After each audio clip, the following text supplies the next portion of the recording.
A letter arrived at a newspaper office in San Francisco. It read, "I like killing people because it is so much fun.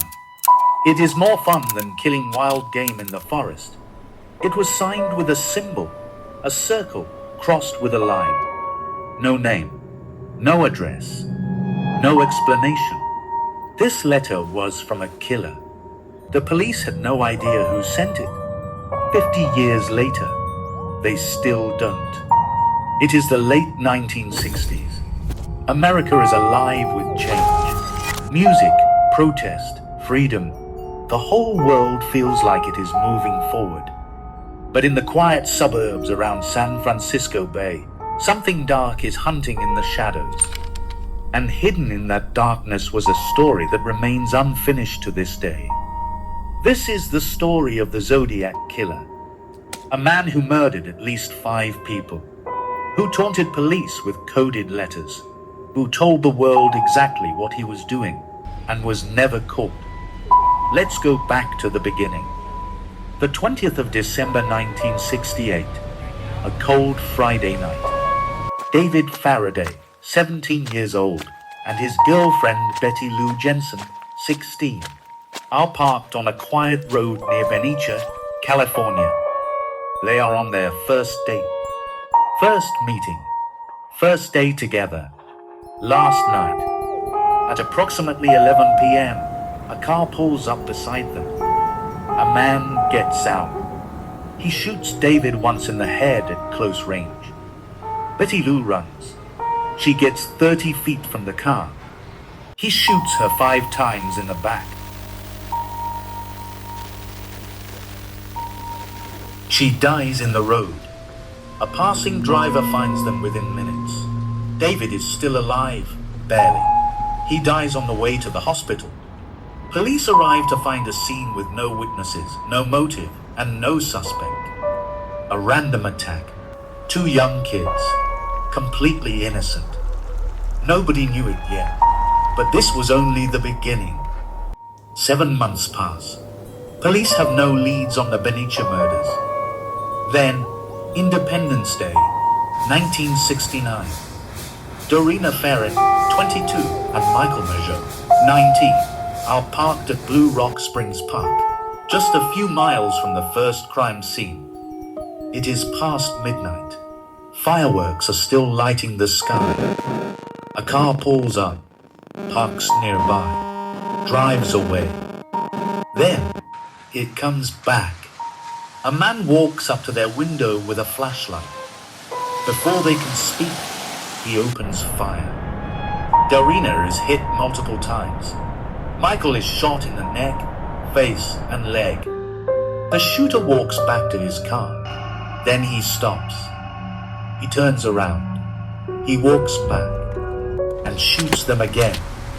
Dorina dies. Michael, barely alive, survives and becomes the only person to ever see the Zodiac's face. And 1 hour later, the killer himself calls the police. He says, "I want to report a double murder.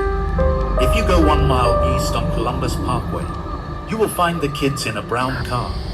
They were shot with a 9mm Luger. I also killed those kids last year." Then he hangs up. This was not just murder. This was a game. He wanted to be caught, or at least he wanted to be known.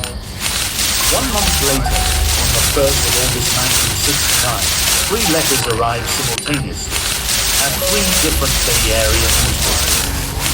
Each letter contains the same message, a chilling confession to the 2 attacks. Each letter also contains 1/3 of a 408-symbol cipher. The killer demands the newspapers print the cipher on their front pages, or he will go on a killing spree. Police are skeptical. Is this real? Is it a hoax? But the details in the letters, details never released to the public, prove it. This is the real killer, and he wanted the entire world to know who he was. He signed each letter with the symbol that would become his name forever. A circle, crossed with a line. The crosshairs of a gun sight. The Zodiac. The 408 symbol cipher is handed to professional codebreakers, the FBI, the NSA, military cryptographers. Nobody can crack it. The Zodiac case only grew darker.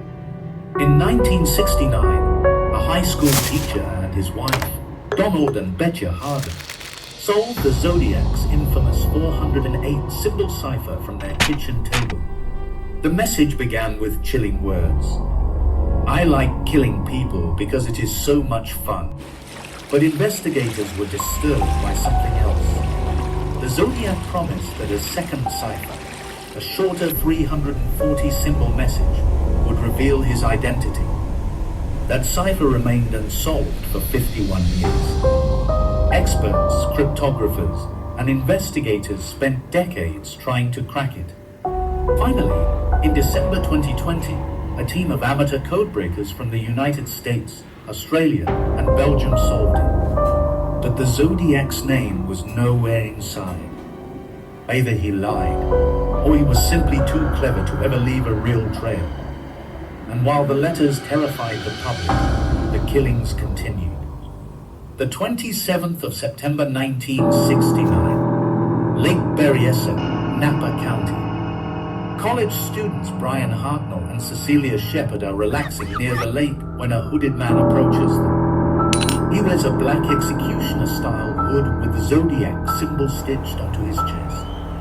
He ties them up and claims he is an escaped convict who only wants their car. Then he pulls out a knife. Cecilia Shepard is stabbed 10 times. Brian Hartnell is stabbed 6 times.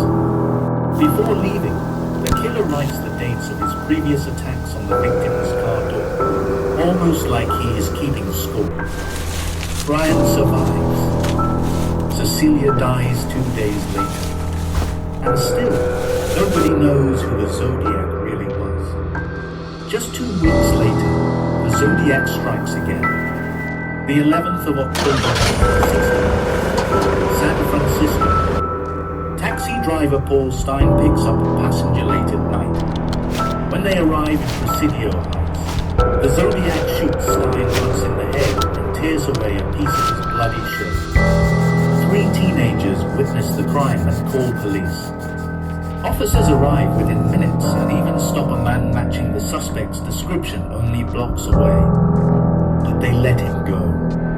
A dispatch error had incorrectly described the suspect. The Zodiac had slipped through their hands. After the Stein murder, the Zodiac's letters become even more disturbing. He sends pieces of Paul Stein's shirt to newspapers as proof. He claims responsibility for 37 murders. He threatens to attack school buses. In one letter, he writes that his victims will become his slaves in the afterlife. The letters stop suddenly in 1974, but the mystery never ends. Over the decades, investigators focused on several suspects. Arthur Lee Allen became the most famous. He matched parts of witness descriptions and owned Zodiac brand watches, but DNA never confirmed him.